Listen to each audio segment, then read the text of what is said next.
जय सद्गुरु भक्त मंडली की जय। श्री श्री श्री परमानंद शंकर नारायण सद्गुरु महाराज को जय। श्रीमन्नारायण गुरुपीठमुनకు जय। गुरु ब्रह्मा गुरु विष्णु गुरुदेवो महेश्वरा गुरु साक्षात् परब्रह्म तस्मै श्री गुरवे नमः। मन्नाथा श्री जगन्नाथ गुरु श्री जगद्गुरु ममात्मा सर्वभूतात्मा तस्मै श्री गुरवे नमः। अखंड मंडलाकारं व्याप्तं येन चराचरम् तत्पदं दर्शितं येन तस्मै श्री गुरवे नमः। स्थावरं जंगमं व्याप्तं यत्किंचित् चराचरं त्वं पदं दर्शितं येन तस्मै श्री गुरवे नमः। चिन्मयं व्यापितं सर्वं त्रैलोक्यं सचराचरम् आसीत्वं दर्शितं येन तस्मै श्री गुरवे नमः। चैतन्यं शाश्वतं शान्तं व्योमातीतं निरञ्जनं नादबिन्दुकलातीतं तस्मै श्री गुरवे नमः। अज्ञानतिमिरन्धस्य ज्ञानाञ्जनशलाकया चक्षुरोन्मिलितं येन तस्मै श्री गुरवे नमः। गुकारं च गुणातीतो रूपातीतरुकारः गुणरूपविहीनत्वं तस्मै श्री गुरवे नमः। ॐ नमो श्री गुरुदेवाय परमपुरुषाय सर्वदेवतवशीकराय सर्वारिष्टविनाशाय सर्वमन्त्रच्छेदनाय त्रैलोक्यं वशमानाय स्वाहा। ॐ श्री भक्त कार्य कल्पद्रुमा श्री सद्गुरु सार्वभौमा श्रीमद्राजाधिराज योगी महाराज त्रिभुवनानंद महद्वैत निरंजन निर्गुण निरालंब निराभास निर्विकार सदोचित सकल साम्राज्य लक्ष्मी विलास परिपूर्ण सागर सुधाकर अनुग्रहादि समस्त सिद्ध काम स्वरूप समर्थ श्रीमदखंड सच्चिदानंद विद्या जनन मरण भ्रांति रहित विश्रांति परिपूर्ण मार्ग वेद वेदांत वेदांत नारायण गुरु रहस्यार्थ बोधनाचार्य श्री नारायण गुरुपीठ सिद्धांत नारायणाश्रम श्री नारायण गुरु सद्गुरु जगद्गुरु निज गुरु चरणारविंदाभ्यां नमः। आत्मानात्मरहितं अचल पूर्णोपदेशिकं श्री निश्चलानंद नारायण गुरु शिष्यं श्रीशैलवंशामुदेव जातं श्री परमानंद शंकरेन्द्रं सद्गुरुं भजामि। अस्मद्गुरु समारंभं कृष्ण शान्तिपमध्यमाम् श्री महाविष्णु पर्यन्तं वंदे गुरु परंपरम्। जय श्री सद्गुरुनाथ प्रभु महाराज को जय।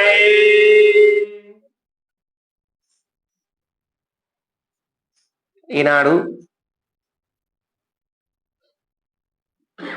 మరి ఎండబెట్ల గ్రామమునందు నాగర్ కర్నూలు జిల్లా తెలంగాణ రాష్ట్రం మరి ఈనాడు గురువారం సందర్భంగా మరి చంద్రకళ లోకేష్ మరి వారి కుటుంబ సమేతముగా వారి స్వగృహమునందు శ్రీ శ్రీ పరమానంద శంకరనారాయణ సద్గురు స్వాముల వారి యొక్క పూజ కార్యక్రమాన్ని ఏర్పాటు చేసుకొని మరి ఇట్టి గురువార గురు పూజ కార్యక్రమాన్ని పురస్కరించుకొని అందరం కూడా ఇక్కడ ఈ గృహమునందు సమావేశమైనము. ఇట్టి కార్యక్రమం లోపల మనమందరం కూడా శ్రీ శ్రీ పరమానంద శంకరనారాయణ సద్గురు స్వాముల వారు మరి మహనీయుడు వారు రాసినటువంటి ఈ కందార్థ ధరువులలో ఎరుక లక్షణం గురించి మనకు తోచినంత విచారించుకుందామని అందరి అభిప్రాయం ఉంది. కాబట్టి అందులో జై శ్రీ సద్గురునాథ ప్రభు మహారాజుకు జై. ఉపజంహకు ప్రాగ్దిక్కున త్రిపుటికి మధ్యమున వెలుగు త్రిపుర సుందరియే కపటంపు ఎరుకయనుసును నిపుణుత గురు కృపను బొంది నిజమేదో గనారా చపలత నీకు ఎందుకు వినారా నెపములెన్నక బుధులా నీవు వాడవో తరచి అపవాదములు మాని ఆర్యుడే హరుడాని ఊహించి గనారా చపలత నీకు ఎందుకు వినారా.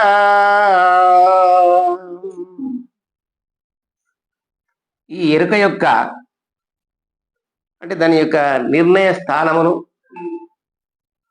మద్గురుదేవులైన శ్రీ పరమానంద శంకరనారాయణ సద్గురు స్వాముల వారు ఈ విధంగా తెలియజేసినాడు. అంటే ఉపజింహకు ప్రాగ్దిక్కున అంటే ఉపజింహ అంటే జిహ్వ అనగా నాలుక, ఉపజిహ్వ అంటే కొన నాలుక, ప్రాక్ అంటే దూర్పు భాగమున, దాన్ని కరెక్ట్ గా తీసుకుంటే భ్రూమధ్య స్థానం వస్తుంది. త్రిపుటికి మధ్యమున వెలుగు, త్రిపుటి అంటే గంగా యమున సరస్వతి నదులు త్రివేణి సంగమము అని కూడా అక్కడ కరెక్ట్ గా బొట్టు పెట్టే స్థానము భూమధ్య స్థానం అండి. అక్కడ త్రిపుటికి త్రిపుర సుందరియే అంటే త్రిపుటికి మధ్యమున వెలుగుతా ఉంది జ్యోతి అయి. త్రిపుర సుందరియే ఈ త్రిపురం ఏదైతే ఉందో దానికి మధ్యన వెలుగుతున్నటువంటి త్రిపుర సుందరియే కపటంపు ఎరుక ఎనుచును. ఇది శాశ్వతమైనటువంటిది కాదు నైనా. ఎందరో మహనీయులు మరి పతంజలి యోగ శాస్త్రం అనుసరించి అనేక ముద్రలు పట్టుతూ దాని ద్వారా ఈ జ్యోతి దర్శనాన్ని చేసుకొని ఇదే ఆత్మ అని, పరమాత్మని, ఇదే పరిపూర్ణమని, దీనికి మించింది లేదని కొండలలో గుహలలో కూర్చొని తపస్సులు చేసుకుంటా ఎంతో మంది ఈ మాయలో పడిపోయినారు. ఇదే శాశ్వతమైనటువంటిది అంటే ఇది ఆవరణతో కూడుకొని ఉన్నటువంటిది ఎరుక, ఇది ఆత్మనే అని, ఇదే నిజమైనటువంటిది అని చెప్పి ఎందరో ఈ ఈ సాధనలోనే మునిగిపోయినారు. కానీ ఇది నిజమైనటువంటి యొక్క ఈ ఎరుక ఇది శాశ్వతమైనది కాదు. ఈ జ్యోతి శాశ్వతమైనటువంటిది కాదు. ఈ ఆత్మ శరీరం ఉన్నంతకాలమే ఉంటుంది. కాబట్టి శరీరానంతరం ఇది ఉండదు. ఎందుకంటే ఫలమాధుర్యవత్ అన్నారు. ఫలము అంటే ఒక మామిడి పండు ఉంది. ఆ మామిడి పండును లేకుంటే ఆ రసాన్ని మనకు తెలియదు. మామిడి పండును కోసుకొని తిన్నప్పుడే దాంట్లో ఉన్న రుచి మనకు తెలుస్తుంది. పుల్లదే, తీయడిదే, ఉగరుగా ఉందా, ఎలా ఉందనేది పండును తిన్నప్పుడే తెలుస్తుంది. ఆ పండు లాంటిదే శరీరము, ఆ తీపి లాంటిదే ఈ ఎరుక. కాబట్టి ఫలము లేకుండా రుచిని చూడనట్టుగా మరి ఆభరణాలు అన్నీ కూడా ఒక బంగారం నుండే వచ్చినాయి. బంగారం లాంటిది ఈ ఎరుక అంటే ఆత్మ లేక జ్ఞానం. ఆభరణాలు లాంటివి ఈ సమస్త జీవకోటి ధరించినటువంటి శరీరం. జీవుడు అనేక రకాలుగా ధరిస్తాడు. కుక్కలు, నక్కలు, ఈగలు, దోమలు, సమస్తమైనటువంటి ఏవైనా ఘటోపాధిముల ఉన్నటువంటివన్నీ కూడా ఘటం అనగా శరీరం. అవి ధరించినటువంటిదంతా కూడా ఈ ఎరకని ధరించి ఆడిస్తా ఉంది ఈ బొమ్మలను. కాబట్టి అమ్మవారు త్రిపుర సుందరి అక్కడ ఉండి వికసించి జ్ఞానము ద్వారా వికసించి కళ్ళ ద్వారా సర్వాన్ని తెలియజేస్తుంది అమ్మవారు అక్కడ ఉండి. ఆమె త్రిపుర సుందరి కదా అక్కడ, అదే కదా ఉండేది. అదే కపటంపు ఎరుక ఎనుచును, అది శాశ్వతమైంది కాదు. ఈ యోగ సాధన అనుసరించి నీవు ఈ దొమ్మరి సాధనల ద్వారా తెలుసుకున్నటువంటిది ఏదైతే ఉందో అది నిల్వదు. ఇది కపటంపు ఎరుక ఎనుచును. మరి ఇది ఒక వెలుతురు లాంటిది అనుకో. అంటే ఒక జ్యోతిని అరిచేతిలో పెట్టుకొని నీకు కావాల్సిన వస్తువులన్నీ కూడా ఇంట్లో అన్ని వస్తువులు చూడాలంటే జ్యోతి ఉండాలి. అట్లా వెలుతురు అనేది జ్యోతి. అట్లాంటిది నీ శరీరంలో ఈ యొక్క వెలుతురు ఉన్నప్పుడే, అంటే నీ వయసు ఉన్నప్పుడే, శరీరం మంచి పట్టుదల ఉన్నప్పుడే మరి ఆ దాన్ని అనుసరించి దాన్ని ఉపయోగించి ఈ జ్యోతి ఏదో ప్రకాశవంతంగా తెలివి ఎప్పుడైతే ఉందో అప్పుడే ఈ జ్యోతిని అనుసరించి నిపుణత, అంటే అసలైనటువంటి నిపుణత, అంటే గొప్పనైనటువంటిది నిపుణత. గురుకృపకు దానికి మించింది లేదు. నిపుణత అంటే చాలా గొప్పనైనటువంటిది. గురుకృపను పొందు. దీని ద్వారా ఈ ఎరకతోనే మనం తెలుసుకునేది, ఎరక లేక కాదు. తెలుసుకోక ముందే ఇది మాయ, ఇది అసత్యము, ఇది ఉండేది కాదు, ఇది కుందేలు కొమ్ము అని పెద్దలు అనంగా ఈయని వాచాద్వైతంతో మాట్లాడితే తెలుసుకోలేవు. ఏమి నీకు కావాల్సిన వస్తువులు తెలుసుకోకముందే ఇది ఉండేది కాదు, దీపం గాలి వస్తే పోతుందని తీసారా వాడేస్తే ఎట్లా తెలుసుకుంటావు? తెలుసుకోలేవు కదా. కాబట్టి నీవు ఏదైతే నిజమైనటువంటిది గురుకృప పొందాలి. నిపుణత గురుకృపను పొంది ఆయన కృప కలిగింది అంటే అడమైన కోరికలు కోరొద్దు. ధన ధాన్య వస్తు వాహన గృహ రామ క్షత్రాదులు పుత్రులు ఇంకోటి మరొకటి ఇవన్నీ కూడా కాలక్రమేణా వచ్చిపోతా ఉంటాయి తప్ప ఇవి శాశ్వతమైనవి కావు. అవి కోరొద్దు. వారి కృప కలిగి ఏదో అడగండి నాయన అన్నప్పుడు నీవు ఇంటి విషయాలను, బయటి విషయాలను, ఇంకా నీకు వచ్చిన కష్టాలను ఇవన్నీ అలా ముందర పెడితే ఏం చేస్తారు వాళ్ళు యద్భావం తద్భవతి. నీ భావం ఎట్లుందో దానికి అట్లే సమాధానం చెప్పి పంపిస్తారు. గురుకృపను పొంది నిజము ఏదో గనరా అది అడగాలి. ఏది స్వామి నిజమైనటువంటిది? నేను రాకముందు, నేను పోయిన తర్వాత కూడా సర్వకాల సర్వావస్థలయందు నిత్యమై నిరంజనమై నిర్వికారమై అంతటా వ్యాపించినటువంటి పరము ఏది నిజమో మా యందు పరిపూర్ణ అనుగ్రహం ఉంచి మాకు అది తెలియజేయండి ప్రభు అని చెప్పి ప్రభువులు అంటే ఎవరు? రాజులు. దేనికి రాజు అయినా? మహారాజు. ఏమంటాం మనం ఇక్కడ? సద్గురు మహారాజుకు జయ అంట. రాజులంటే ఏదో ఒక ప్రాంతానికి రాజు ఉండవచ్చు. ఈయన మొత్తానికి ప్రపంచం అంతా కూడా సద్గురు మహారాజుకు జయ. వారికి ఎరక బందీ అయిపోతుంది. వారి వాక్కుకు, గురువాక్కుకు ఈ ఎరక బందీ అయిపోతుంది. దీని నాటకాలు ఇంకా సాగవు కదా. ఈ రాజు కూడా ఇక్కడ సింహాసనం మీద కూర్చొని శాసనాలు చేస్తూ ఉంటాడు. ఎవరైతే అధర్మమైన నడతలు, ప్రజల బాధ పెట్టినటువంటి యొక్క పద్ధతుల వాళ్ళు యొక్క నడి నుడి భావం ఉన్నట్లయితే వాళ్ళని తీసుకొచ్చి సభా మధ్యంలో నిలబెట్టి న్యాయ విచారణ జరిపి తగు శిక్ష అమలు చేస్తాడు రాజు. ఆ రాజు ఏదైతే శాసనం చేసిండో ఆ మంత్రి భటుల ద్వారా దాన్ని అమలు పరుస్తాడు. ఆ రాజు మాటకి ఎంత పవర్ ఉంటుందో ఈ లోకమందు అజ్ఞానుల పైన, తప్పు చేసినటువంటి వాళ్ళపైన నిర్ణయం తీసుకునే అధికారం ఎట్లా పనిచేస్తుందో ఈ ఎరుకను కూడా ఏదన్నా ఇక్కడ ఉపజుంభకు ప్రాగ్దిక్కున్న త్రిపుటికి మధ్యమున్న వెలుగు త్రిపుర సుందరి ఇది కపటంపు ఎరుక అనేది గురువు అంటాడు. ఇది శాశ్వతమైనది కాదు. దాన్ని నమ్మినవు, అనేక సాధనలు చేసినావు, ఎన్నో యోగాలను, శాస్త్రాలు, పురాణాలు, విచారాలు అన్ని విచారించి అది మరి యోగ సాధన చేసి ఇది శాశ్వతం అనుకుంటున్నావే, ఇది నిలవదు నాయన. ఈ శరీరంతో పాటు పోయేదే. కాబట్టి గురువులు చేరు. సద్గురుని చేరి కృపచేత నిపుణుత గురుకృపను పొంది నిజమేదో కనరా. ఎప్పుడైతే నీకు నిజం ఏదో తెలిసిందో అంటే స్థిరమైనటువంటిది మనకు తెలిసినప్పుడు ఇక అస్థిరమైనటువంటి మనసు ఎందుకు అవుతుంది? తిరువనంతసేపు బాధనే కదా. ఈత రానంతసేపు కదా నీటి గండం తప్పదు కదా. ఈత రానటువంటి వానికి నీటి గండం తప్పదు కదా. వాగు చూసిన భయమే, బావి చూసిన భయమే, చెరువు చూసిన భయమే, ఎంత లోతుందో ఎడబడి చేస్తావో అని భయమే. వాడు చిన్నప్పుడు పెద్దలను ఏదో రకంగా వాళ్ళను గీవులాడి అడుక్కొని ఏడిసన్నా సరే, కింద బొలిరినా సరే నాకు ఈత నేర్పురా అని అంటే వాళ్ళకు దయగలి పనులు మానుకొని వచ్చి నడుకు బెండు కట్టి చిన్నగా దాంట్లో బాయిలో పడి ఈదుకుంటూ ఈయన కాలు కొడుతుంటాడు. నీళ్ళు వస్తుంటే ఇగో ఇట్లా ఇమ్మి నాయనా అని తండ్రి చెప్తా ఉంటాడు. నోటే నీళ్ళు వస్తే ఇమ్మి కాళ్ళు ఆడి చేతులు ఇట్లా ఈదు పొట్టకి నీళ్ళు గుంజుకో అన్ని నేను ఉండడానికి ఏం భయం లేదు అని ధైర్యం చెప్తాడు తండ్రి. ఆ ధైర్యం చేత మా ఆయన అని చెప్పి వాడు కాలు కొడుతుంటాడు, చేతులు వస్తున్నాడు, ఆయన పిల్లలకి తల్లాడుతుంటాడు అక్కడిక్కడ. అట్లా కొన్ని రోజులు అయిన తర్వాత ఇంకా ఏం చేసిండు వీడు, నేను పట్టుకున్నారా బెండు తీసేస్తాడు. కొన్ని రోజులకు తీసేసి నేను ఉండగాని పడని చెప్పి మొలతాడు పట్టుకొని కొట్టిస్తాడు.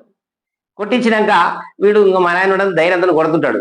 అప్పుడప్పుడు మొలతాడు ఇడిచిపెడుతుంటాడు. ఈయన అంటే వీడు పోతాడా పైకి తేలుతాడా అని.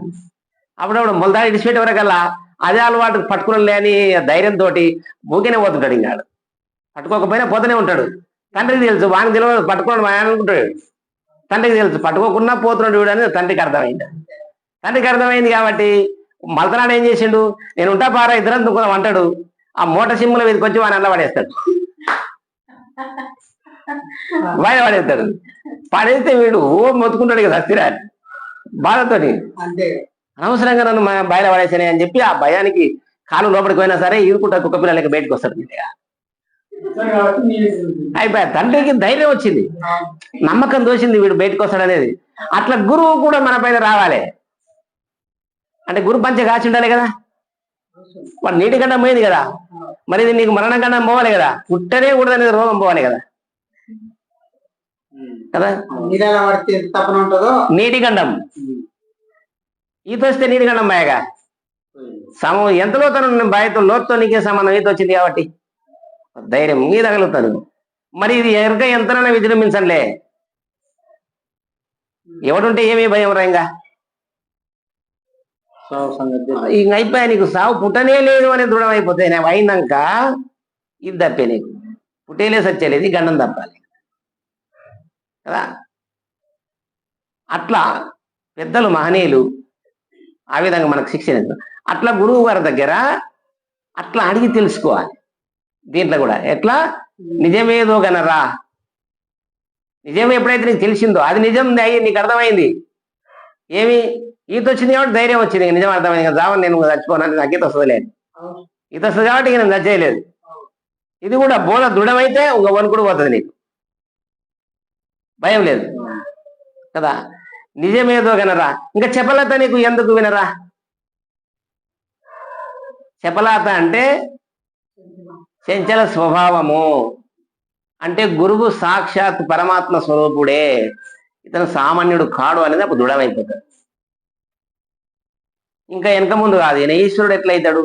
భార్య, పిల్లలు, ఇల్లు, వాకిలి, కష్టము, సుఖము, ఇంకోటి మరొకటి, లాభం నష్టాలకు అన్నిటి కింద మీద అవుతుంటాడు. ఇట్లా కోపం అవుతుంటాడు, శాంతంగా ఉంటాడు.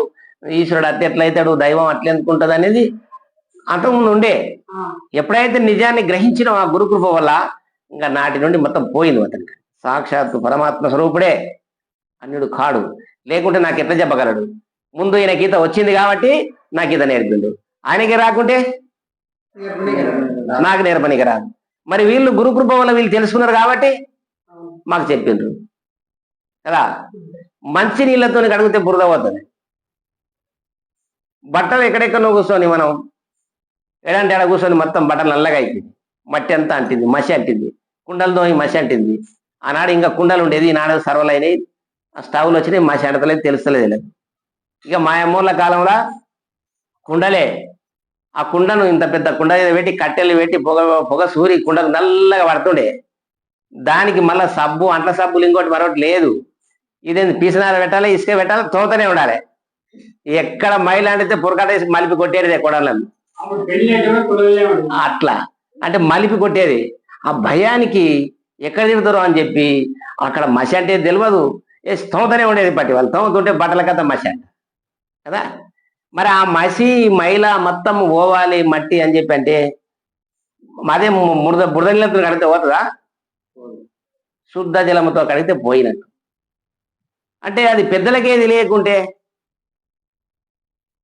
మనకు ఎన్నుకున్నటువంటి పెద్దలు వారి పెద్దలైనటువంటి గురు సేవ చేయకుండా ఏదో పుస్తకాలు చదివి శాస్త్రజ్ఞానం చేత మనకు చెప్తే ఎట్లా పోతుంది? అది పోదు. అట్లా ఇహం పరం అన్ని విధాలు అట్లా కరెక్ట్గా ఉంది, అట్లా తెలుసుకోవాలి. అందుకు అట్లా సంశయ నివృత్తి ఉండాలి. దీంట్లో సంశయం ఉంటే బ్రహ్మనిష్టకు హాని కలుగును అన్నాడు. సంశయాత్మ వినాశ్యతి అన్నాడు. సంశయం ఉంటే కుదరనే కుదరదు. సంశయం ఎప్పుడు కలిగితే అప్పుడే తెలుసుకోవాలి. గురువు ఉన్నదే అందుకు. గురువులు ఏంటికి అనుకుంటాం మనం? మనకున్నటువంటి యొక్క సంకల్పాలను తీసివేయనికనే గురువులు ఉండేది. మనకున్న సంశయ ఛేదన చేయడానికే గురువు ఉండేది కదా. అట్లా పోవాలి. అది కాకుండా ఇక సంబంధమైనటువంటి కోరికలను కోరవద్దు అంటాడు కదా. అది కాలక్రమేణా వస్తుంటుంది.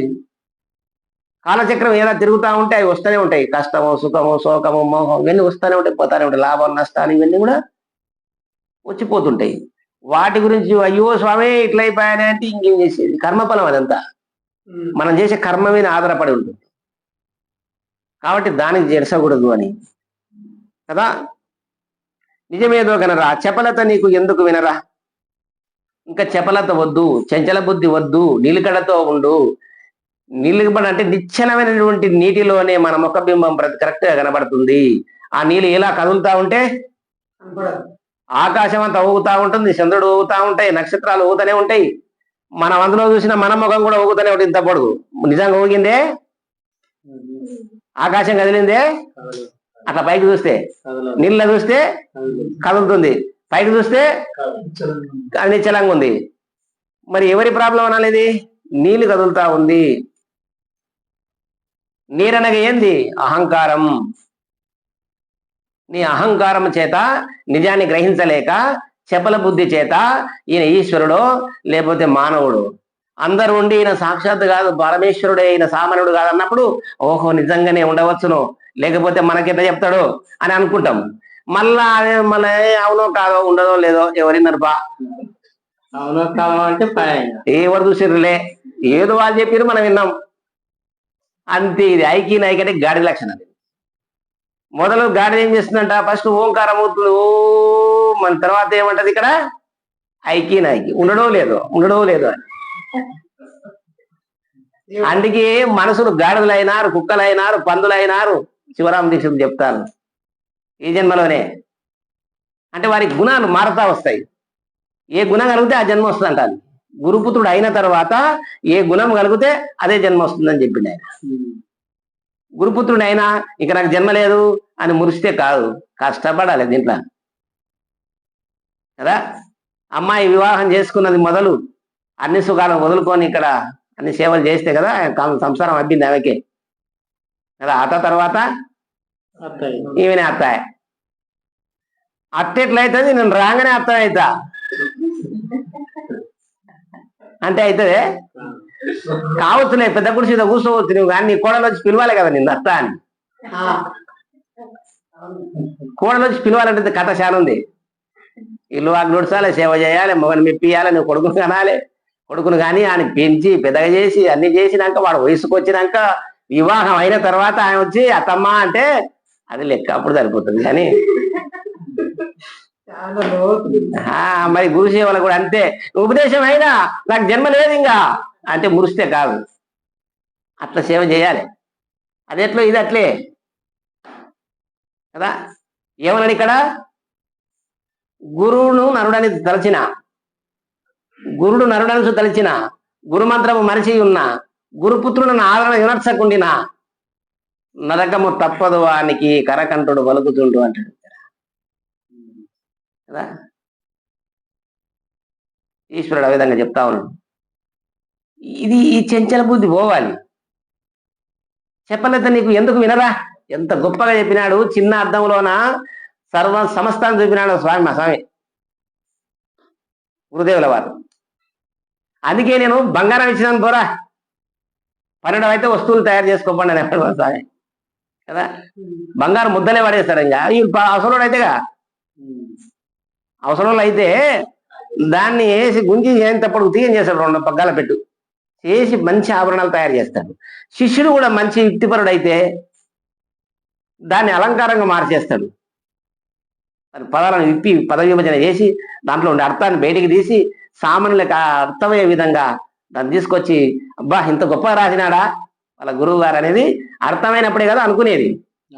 ఆ అమ్మాయి వండిన పదార్థాలు మనం నవిలి తిని నాలుకయ్యని చేసుకున్నప్పుడు రుచిగా ఉంటే కదా, బా ఎంత బాగా చేసింది ఈ అమ్మాయి వంట, అన్నదాత సుఖీ భవ అని దీవించిపోతాడు. కాకపోతే తింటే కదా రుచి తెలిసేది, ఇది వింటే కదా. అందుకే తిననీకి వస్తే విననీకి వస్తుంది రా నీకు అనేది, తినేదే రాదు ఇంగినేది ఎట్లా వస్తుంది అలా. అట్లా వింటే ఇవ్వదు, అర్థమవుతుంది బాగా, అప్పుడు రుచి కలుగుతుంది. అందుకు దీంట్లో చంచల స్వభావము ఏమాత్రము ఉండకూడదు. చపలత నీకు ఎందుకు వినరా, వద్దే వద్దు నీకు, అది పెట్టుకోవద్దండి. ఎందుకు వినరా? నెపములెన్నక బుధుల పెద్దలను అపవాదములు, వారిపై అపవాదాన్ని మోపొద్దండి ఉంటాడు అక్కడ. ఆ గురువు అట్లా, ఈ గురువు ఇట్లా, ఆ సాంప్రదాయం అట్లా, ఈ సాంప్రదాయం ఇట్లా, ఆయన అట్లా చెప్పి నేను ఇట్లా చెప్పిండు, అది కరెక్ట్ కాదు, ఇది కరెక్ట్ కాదు, ఇవన్నీ నీకు అవసరమా? ఎవరెవరికి అందినంత వాళ్ళు, వారు పెద్దల ద్వారా వారికి ఏ విధంగా అందిందో వాళ్ళు అట్లా పోతా ఉండరు. ఎవరిని కూడా కించపరచరాదు, మనసు నొప్పియరాదు.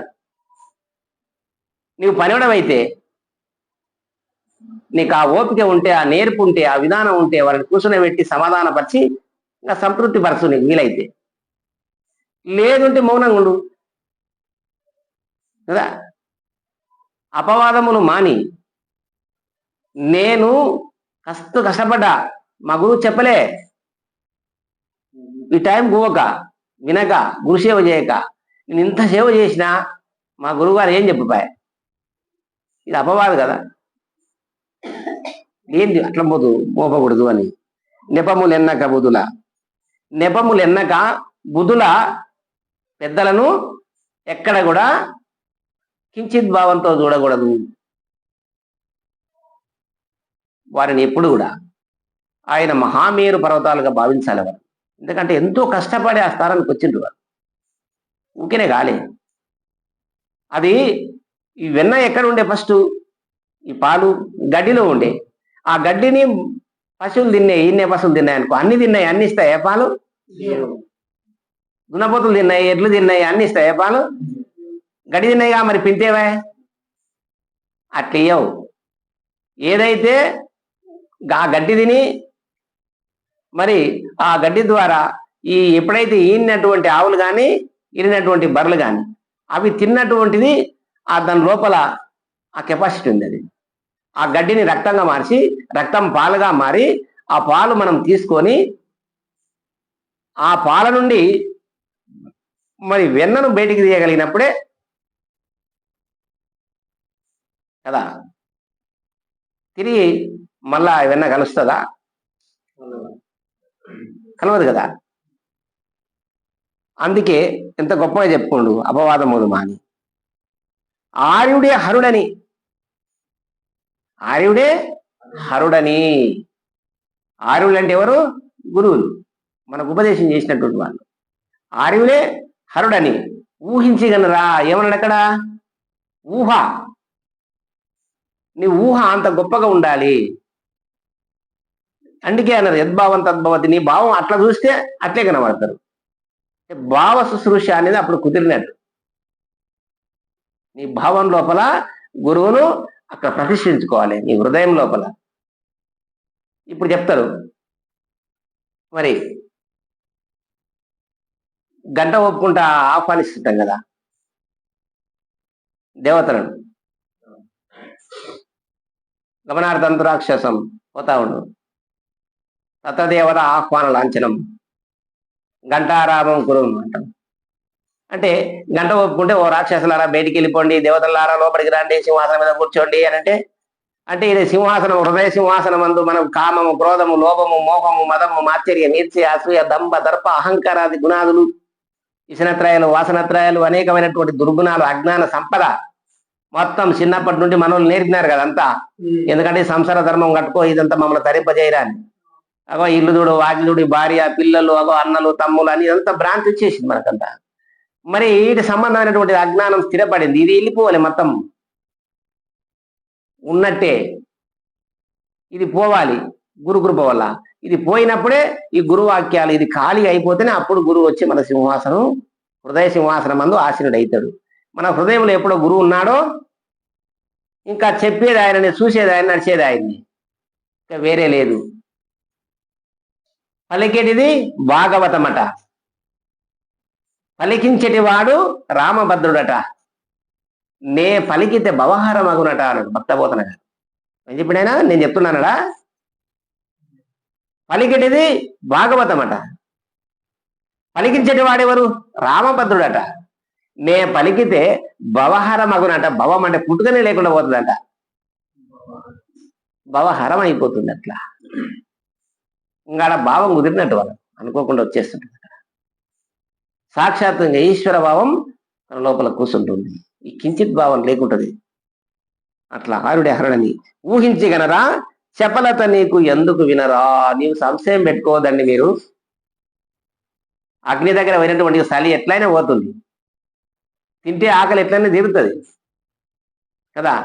రోగం వస్తే ఒక మాత్రలు వేసుకుంటే పోతుంది, దాంట్లో ఏం సంశయం పెట్టి. తినకుంటే ఇంక పోదు, తినకుంటే ఆకలి పోదు, మంట దగ్గర కాపుకోకుంటే పోదు, జపాలు చేసుకుంటూ కూర్చోండి ఆడ పెట్టుకొని, అన్నమైన మహా, అన్నమైన మహా, తినాలయన మహా అనుకుంటా 1,00,000 జపం చేయి, ఆకలి పోతుందే. ఏదైనా అట్లా చేయాలి, ఈయనైనా స్పర్శించి వినాలి గురువాక్యాలు. అప్పుడు తర్వాత 2వ కండం. జై సద్గురునాథ ప్రభు మహారాజు జై, శ్రీ పరమానంద శంకర నారాయణ సద్గురు మహారాజు జై.